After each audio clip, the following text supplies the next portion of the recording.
Managing prospects. As a manager, you are responsible for never missing a call, text, or email.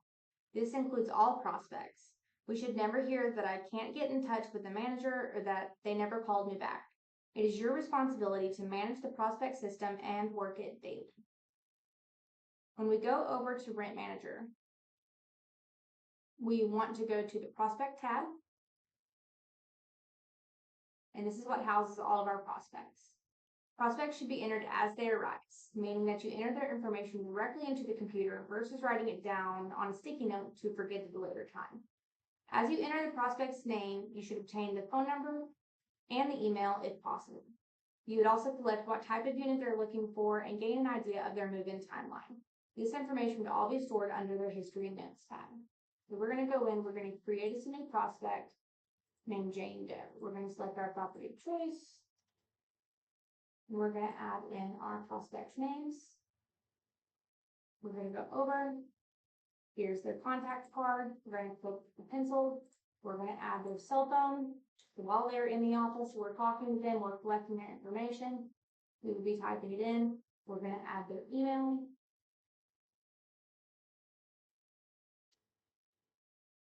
And we're going to go ahead and hit save.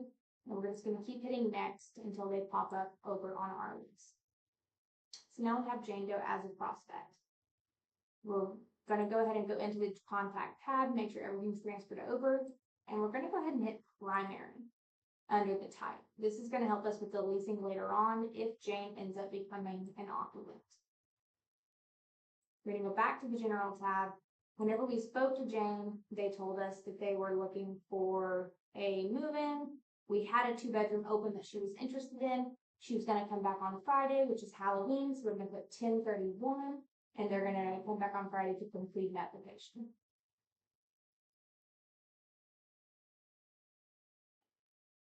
So we're going to put a little sentence here, very short, very sweet, of the future date of the next time we'll reach out to them, or they're expected to make contact with them, and what they'll be doing next. So we know that whenever we're thumbing through all of our prospects here, that Jane Doe is expected to be completing an application on 10/31. We're going to hit save, and then we're going to go over here to our history and notes, and this is where we're going to add in greater detail kind of what we're doing with Jane. So Jane came into office looking for 2-bedroom, completing application in office on Friday afternoon, 2 p.m.-ish, because they said they'd be here after we got back from lunch around 2. So we're going to hit save and close. Whenever we asked Jane how she heard about us, she said that she saw our ad on Facebook. So we're going to say, saw our ad on Facebook. And this is so that way, if she does not fill that out on her application, we can remember what she's already told us. So again, history and notes is where you have a more detailed account of any correspondence, reaching out to them, whatever we're doing here. The general tab is kind of like what we do with the work orders, and it should include a future correspondence date and a few words on where we're at with that. Let's say that Jane Doe, she called, we didn't have any occupancy. So she called and she's interested in a 2-bed, 2-bath with a future move-in date. So let's say she wanted to move in January. What we would do is we would put a date in here for January.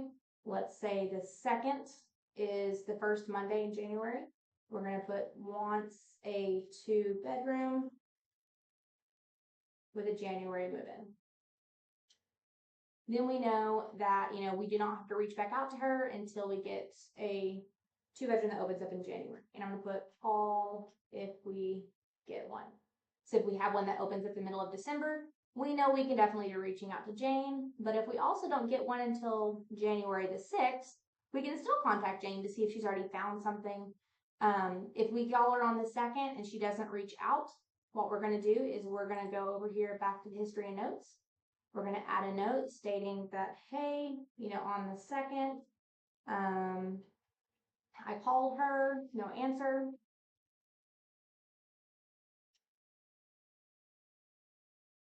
And that I sent her a text.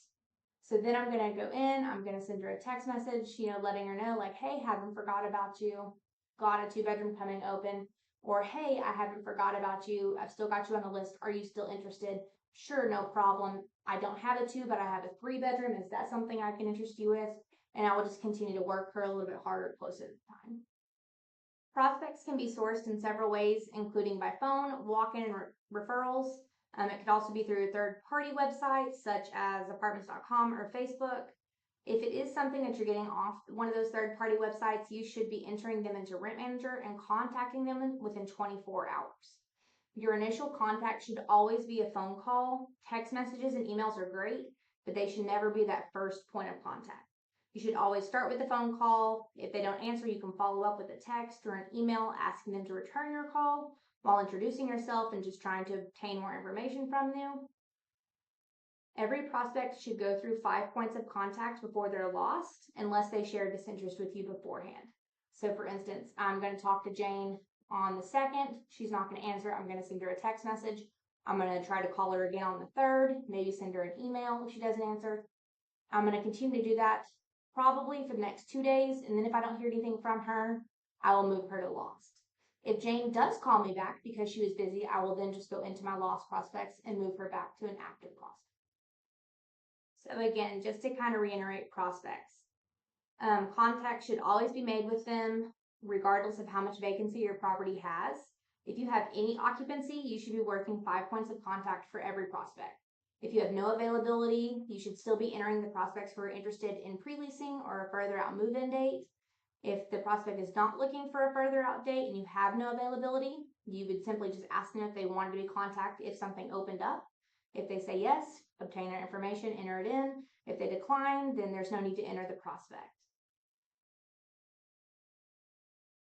Again, it is up to us as managers to make sure that we are maintaining a prospect system that is up to date. It's got current or future dates here with nothing past due.